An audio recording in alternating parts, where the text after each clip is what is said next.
Good afternoon. As I said in my State of the Union address, I'm going to always be honest with the American people. Today, I want to talk with you about the cost here at home of Putin's decision to brutally and savagely invade a sovereign nation. The fact is, he's causing thousands of deaths and untold destruction. Working with our NATO allies and our European partners and beyond that, we're responding. We're aiding the Ukrainian people, both economically and militarily, while leaving the most punishing economic sanctions against Russia ever used against another nation in place and increasing them. Thus far, these actions are crippling Russia's economy, isolating Putin from the world, and helping Ukrainians fight for their country and ease their suffering. But as I've said from the start, Putin's war is imposing a cost on America and our allies and democracies around the world. Today, I want to talk about one aspect of Putin's war that affects and has real effects on the American people. Putin's price hike that Americans and our allies are feeling at the pump. I know how much it hurts. As you've heard me say before, I grew up in a family like many of you, where the price of a gallon of gasoline went up. It was discussion at the kitchen table. Our family budgets, your family budgets, to fill a tank, none of it should hinge on whether a dictator declares war. So today I'm laying out a two-part plan, not only to ease the pain that families are feeling right now, but to end this era of dependence and uncertainty, and to lay a new foundation for true and lasting American energy independence. Parenthetically, just imagine if, in fact, Europe didn't have to count on Russian oil, if they were energy independent. It would change the nature of so much. The problem we're facing with gas prices has two roots. First, the pandemic. When COVID struck, demand for oil plummeted, so production slowed down worldwide. Because of the strength and the speed of our recovery, demand for oil shot back up much faster than the supply. That's why the cost of gas began to rise last year. The second root is Vladimir Putin.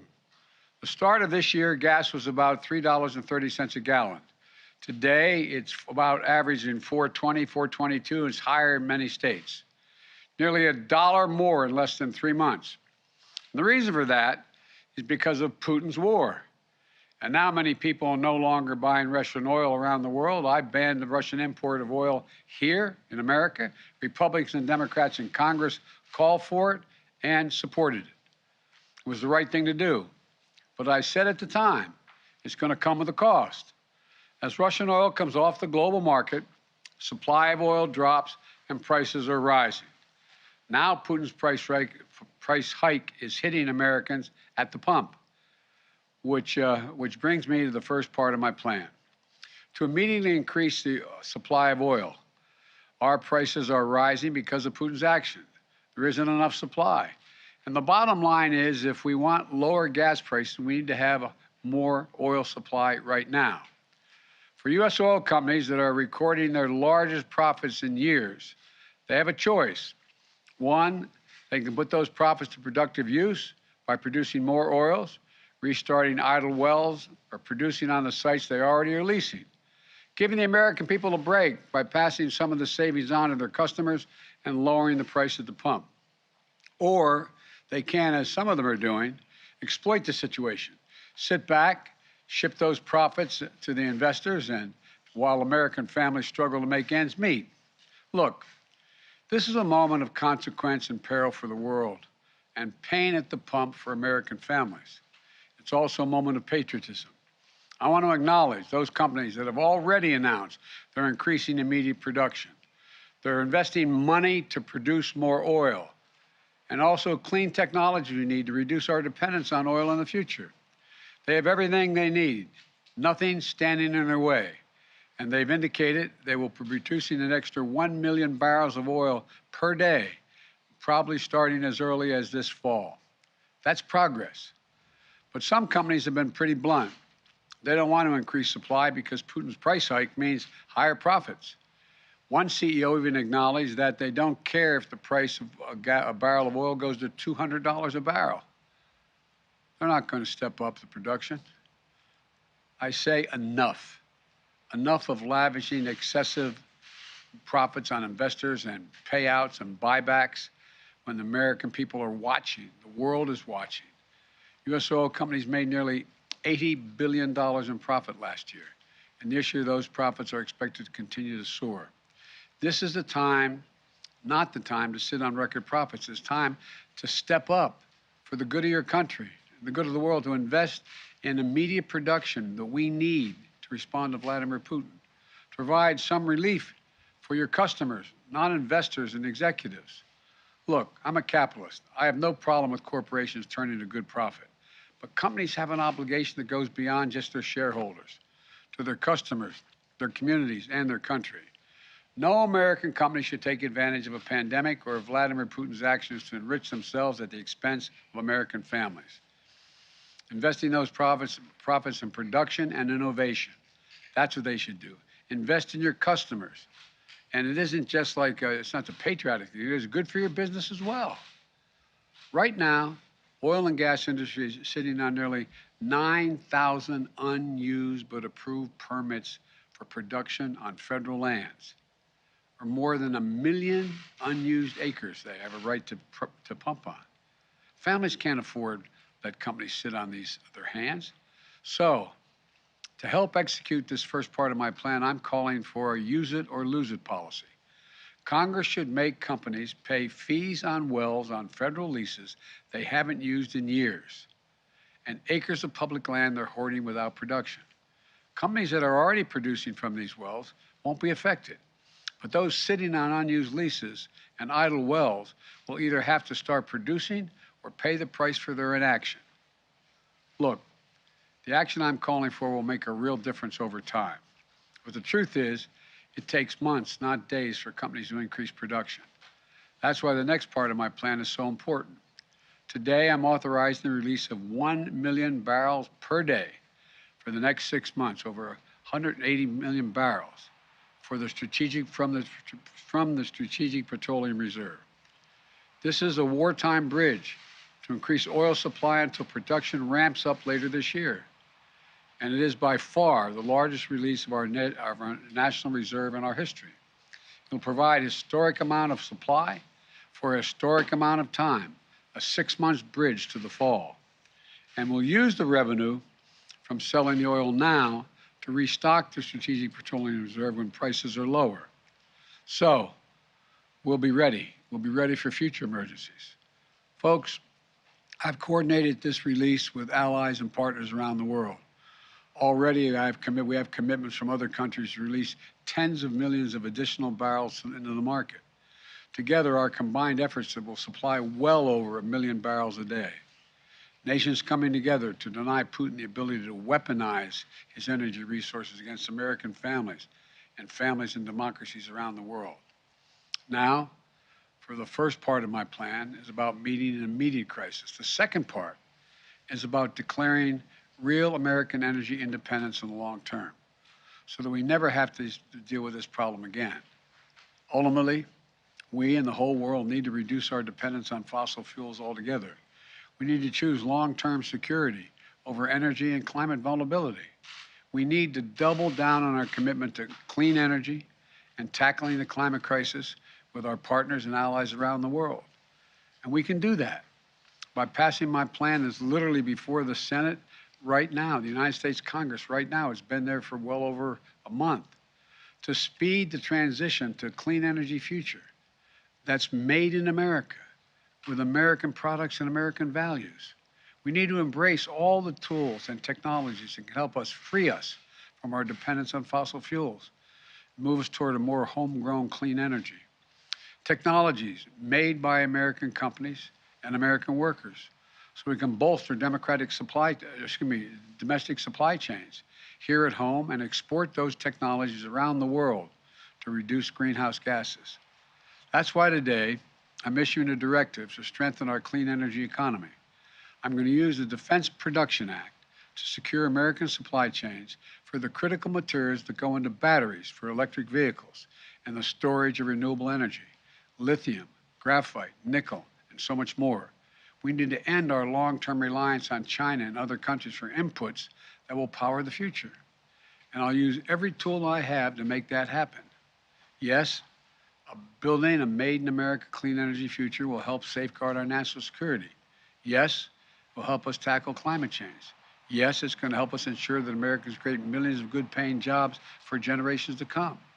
But most important, the most important thing my plan will do right away is save your family money. And here's what I mean. Under my plan, which is before the Congress now, we can take advantage of the next generation of electric vehicles that a typical driver will save about $80 a month from not having to pay gas at the pump.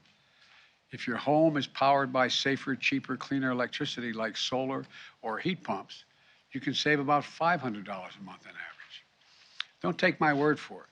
The CEOs of 11 of America's largest utility companies came to see me at the White House several weeks ago. They told me if we pass my plans before the Congress now, typical families will see savings show up in their utility bills immediately. And costs will come down even more as we innovate and develop cutting-edge energy storage technologies, clean hydrogen technologies, advanced nuclear technology, carbon capture and sequestration technologies. And by the way, this week's the benefit I included in the bipartisan infrastructure law to help families weatherize their homes are being delivered. My administration is making $3.2 billion available from this legislation to provide up to $6,500 direct payment for working class families to be able to weatherize their homes, to save them money, to keep them warm in the winter and cool in the summer. It's a direct grant. This program has been around for a while, and in the past, it's delivered to families, average families, another $327 in savings when they weatherize. But now we have the ability to reach 10 times as many families because of the legislation that we already passed in the legislation. In addition to that, we're also setting new standards to boost fuel economies for new vehicles sold in America. Within 5 years, we're going to travel 10 miles more on every single gallon we have because the average fuel economy of 49 miles of the gallon is going to be required. That means hundreds of dollars in savings for families at the pump. We're also setting similar standards for appliances, from your air conditioner to your microwave, your refrigerator, washers, dryers. It's just one of 100 actions we're taking to save the average family $100 per year in utility bills. Look, the bottom line is this. Between ramping up production in the short term and driving down demand in the long term, we can free ourselves from our dependence on imported oil from across the world. Look, I know gas prices are painful. I get it. My plan's going to help ease that pain today and safeguard against tomorrow. I'm open to ideas to strengthen the plan, but I will not be put off and put it on hold. It's time to deliver true long-term energy independence in America once and for all, and I'm going to continue to use every tool at my disposal to protect you from Putin's price hike. It's not time for politics. Americans can't afford that right now. So let's meet this moment together. Remember, we're the only nation that has turned every crisis we ever faced into an opportunity. We have a crisis, the price at the pump. So let's show some true strength in this nation, show our unity, our resolve, our innovative spirit in America, and come out of this long-term much better off. If we stand up to the bullies of the world, the autocrats and dictators, we stand up for those who are ready to unite with us, United States of America.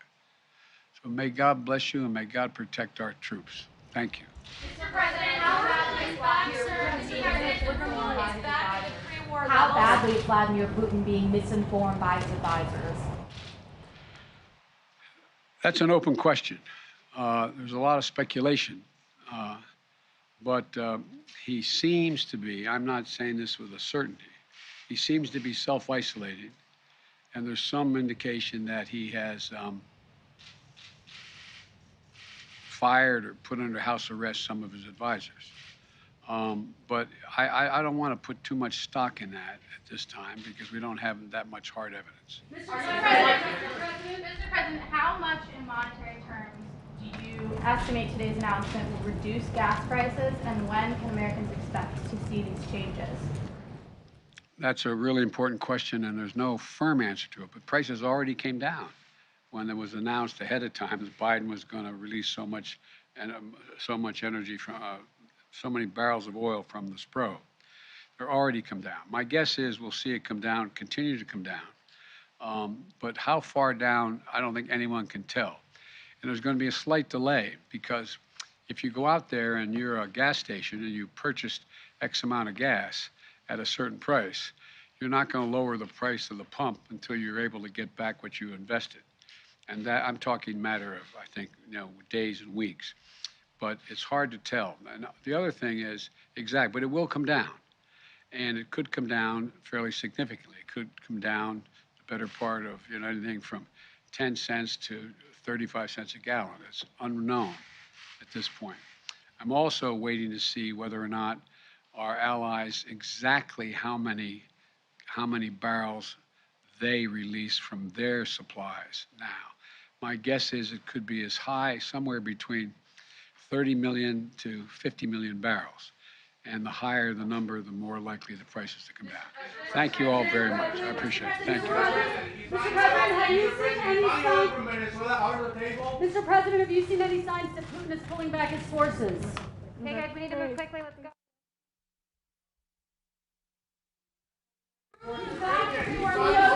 Come on, you guys, let's go. Are the sanctions still working, sir? The ruble's back.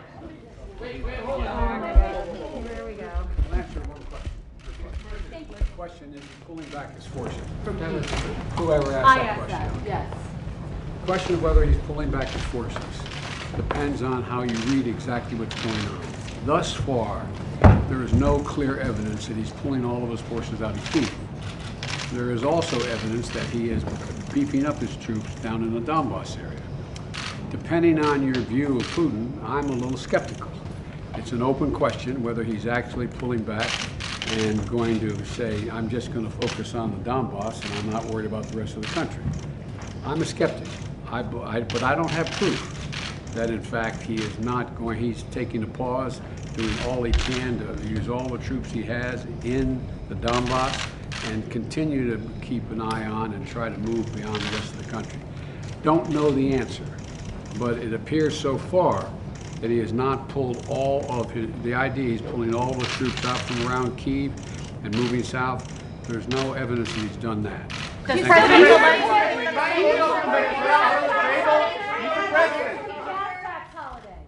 Do you think the sanctions are still working? The ruble's back at pre-war levels. Okay, guys, let's go. We have to move quickly. Let's go, guys. Making it her birthday.